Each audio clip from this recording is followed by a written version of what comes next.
My name is Carolyn Dee Flores. I am an author and an illustrator of 17 books for children.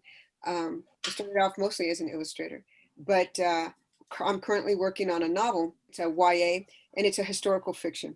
And it is a story of my two 12th great grandmothers, the granddaughter of Montezuma and the granddaughter of King Ferdinand II. But it has been an unbelievable journey. I mean, I've made the weirdest stuff. Hold on a second. I couldn't find a map of the 1530s, and I mean, I literally know where every house is this is over a map I put together of Mexico City right now, the Zocalo, which is downtown. And you can see, I have it so that you can lift up and you can see where all the temples are. Because I went to every archaeological dig I could find and I mapped out foot by foot where every temple was. Isn't that crazy? That's how obsessed I am. So that's a little bit about the novel. And since it is now time, I want to talk about the book that I have coming out in August. And it's coming out, I think, August 15th. Is that correct, Margie?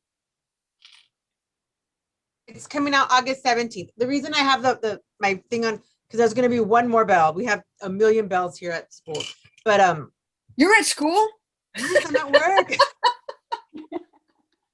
Okay, I'm in my studio, as you can see. And since we didn't have to be at TLA live this year, like we are every year, we came to work. Okay, yeah. So I'm gonna go ahead and hand it over to Margie so she can talk a little bit about this incredible book. And by the way, Trujillo, you know her as E.E. Trujillo, I know her as Charlene, has been talking about this quite a bit. She's in the book, Angela Cervantes. Let me just say something before I introduce Margie. The thing is, this book, I had not had a chance to read it until last night.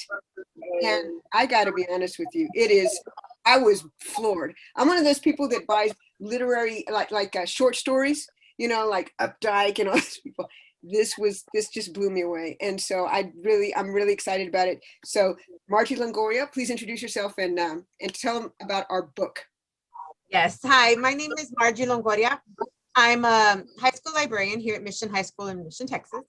So, and I also am the editor curator of this book. I don't have a copy with me because they haven't sent me one. So, but this is the cover.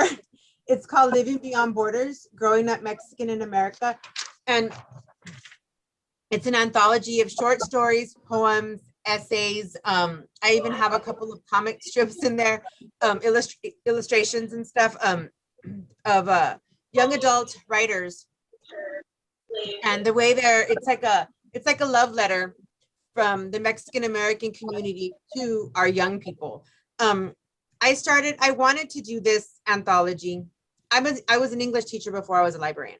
So I remember wanting to read books, and we would read a lot of books, but they don't give us a lot of time anymore to read books.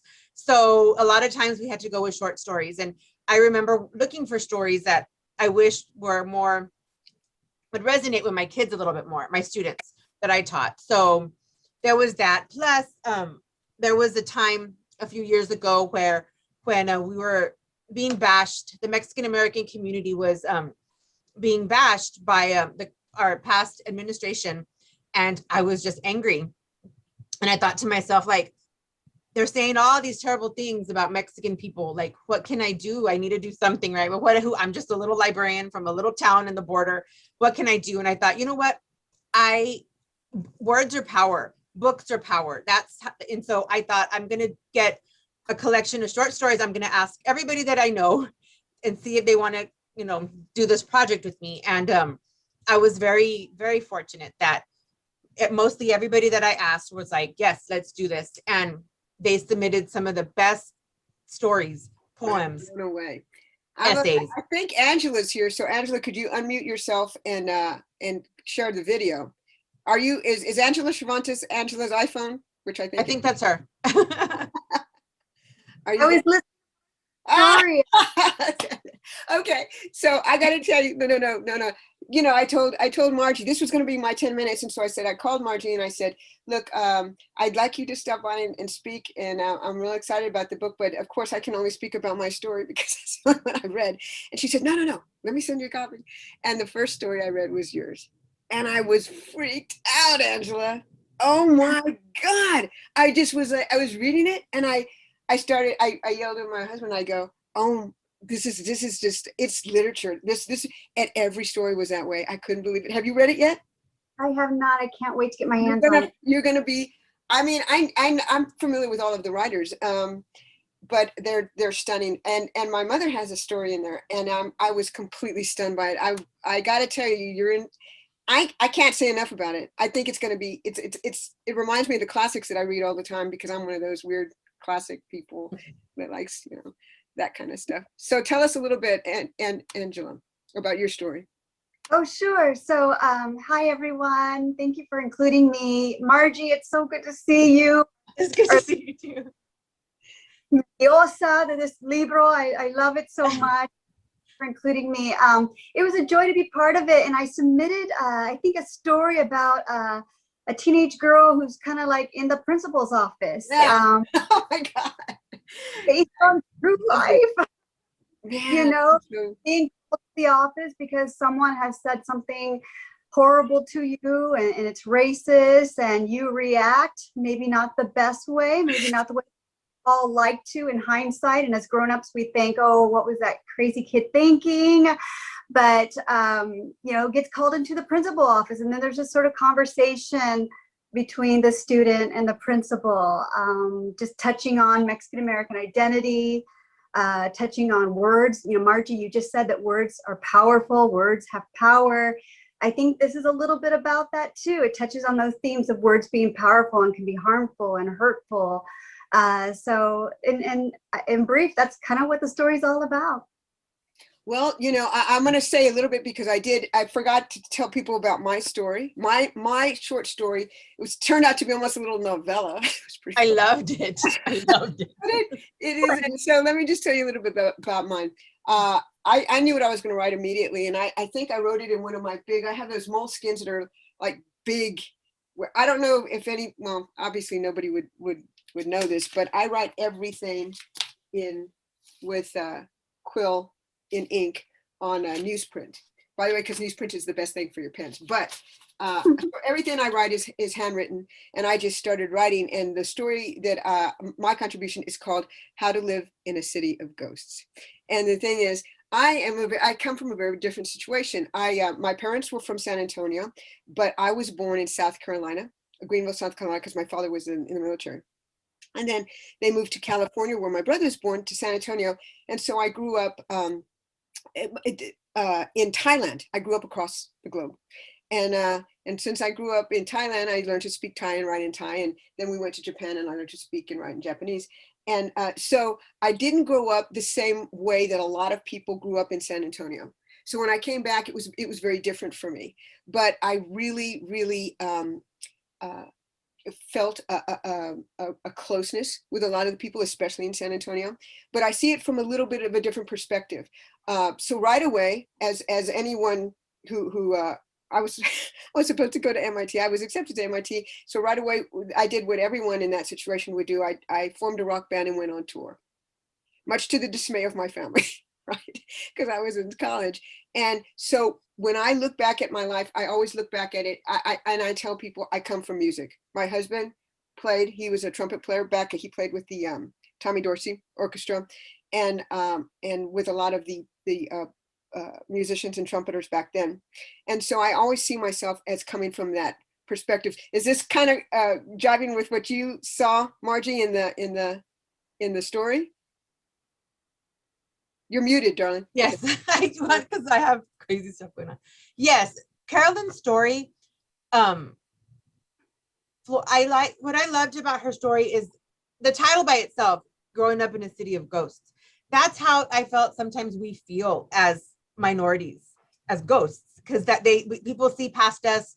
You know, a lot of times Mexicans are the housekeeper or the waiter, the waitress. Everybody just sees past people. and sees past us. And that was one of the big themes in Carolyn's story that I just love. I'll say, you know, I look around at people that live their lives with such nobility.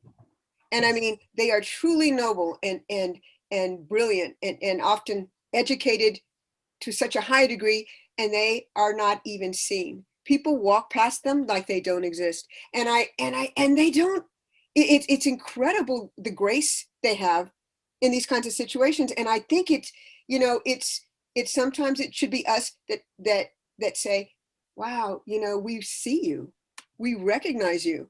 And because I've seen, you know, I think people assume that these people, well, they can't do any better. But these people are raising their families, and I'm not trying to put down any sort of occupation, but I am saying that we do have a lot of people that just are not seen, and it hurts me that we don't recognize them, you know, especially since they're our blood, right? And doing this book Lineage shows me even more. I'm going to tell you, the reason I am writing about those two, you know, I thought I was really, because I have one more minute, I thought I was really, really cool, because I remember when I discovered right away that my ancestors were Ferdinand II and Isabel, and also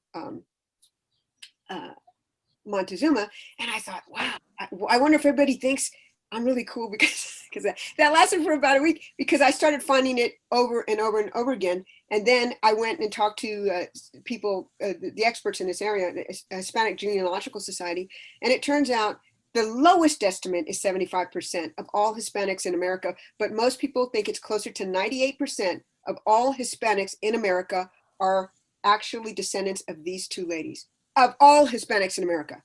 Wow. We only had 40,000 people come between the years of 1492 and 1750. 40,000, that's less than a small town. That makes up the entirety of the Hispanic. 250 years ago, it was what, 17, not even, you know, the Declaration of Independence, by the way, which my relatives signed. So so if you're Hispanic in this country at all, your relatives, we were here before them. We saw, and not just, I mean, I wanted people to see both sides, you know, and that's what I see in San Antonio. And that's why I wrote How to Exist in a City of Ghosts, because I did see them looking almost like ghosts, right? But I do want to say that we have not only been here, but we set it. Let me just say this. There's a period of almost 200 years that is just missing, and it's not missing because people didn't write. And here's the other thing about what I discovered. Between 1530 and I'd say even up until the early 1700s, everybody was literate.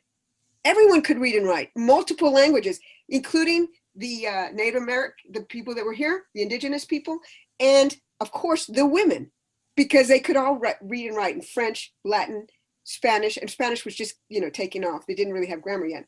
But so I think a lot of people are very surprised about that. But our time is pretty much up. Margie's going to stop in and talk again, I think on Saturday. Do you know what time? It's going to be at 3:15, right? 3:15. 3:15. So thank you very much. And we've got to move on. So thank you. Thank you. And Angela, thank you. Thank you, Angela. You know, stick around and see some others. Okay. Bye-bye.